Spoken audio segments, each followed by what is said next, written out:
پاکستان ته د جنرال موبین غوسه وایي موږ لومړی ککرۍ وهو بیا نقشه ګورو ډیورنډ نه بلکې لوی افغانستان منو دا چې د سپین بولدک جنګ په اړه یې څه ویلي او یا د جګړه کې څومره تلفات اوښتي جزئیات هم دې ویډیو کې وګورئ او چینل سبسکرایب کړئ. تېره ورځ په روانه اونۍ کې دویمه ورځ وه چې د طالبانو او د پاکستان د سرحدي ځواکونو ترمنځ شخړه وشوه. اسوسییټډ پریس خبري اژانس د پاکستاني چارواکو په وینا وایي په دې پیښه کې لږ تر لږه یو تن هغه وخت وژل شو او د ښځو او ماشومانو په ګډون 100 تنه نور ټپیان شول چې د طالبانو ځواکونو پر چمن د هوان مرمۍ وویشتلې. پاکستاني رسنیو هم د یو تن وژل کېدو او څو نورو ټپي کېدل تایید کړي دي. د پاکستان رسنۍ وایي د طالبانو لخوا توغول شوي 2 هوانونه د چمن په چنګیز ساحه کې د ملکیانو پر استوګنځیو ساحو لګېدلي دي، خو طالب سرچینې بیا وایي چې پاکستاني پوځ د خپلو عامو خلکو پر کورونو توغندیز بریدونه وکړ ترڅو هلته ځای ورته تش شي.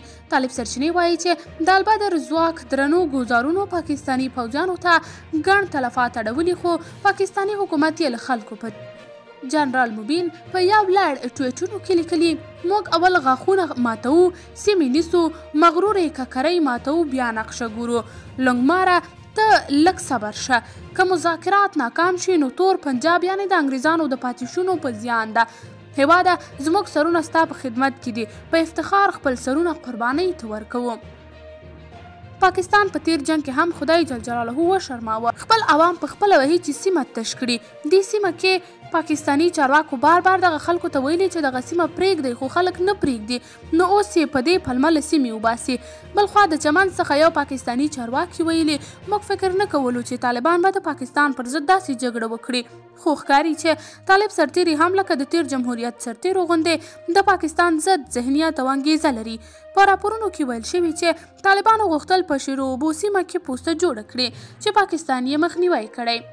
قدرمنو کتونکو، تاسې د دې موضوع په هکله څه نظر لرئ؟ خپل نظریات له موږ سره په کمنټ کې شریک، ویډیو لایک او چینل سبسکرایب کړئ.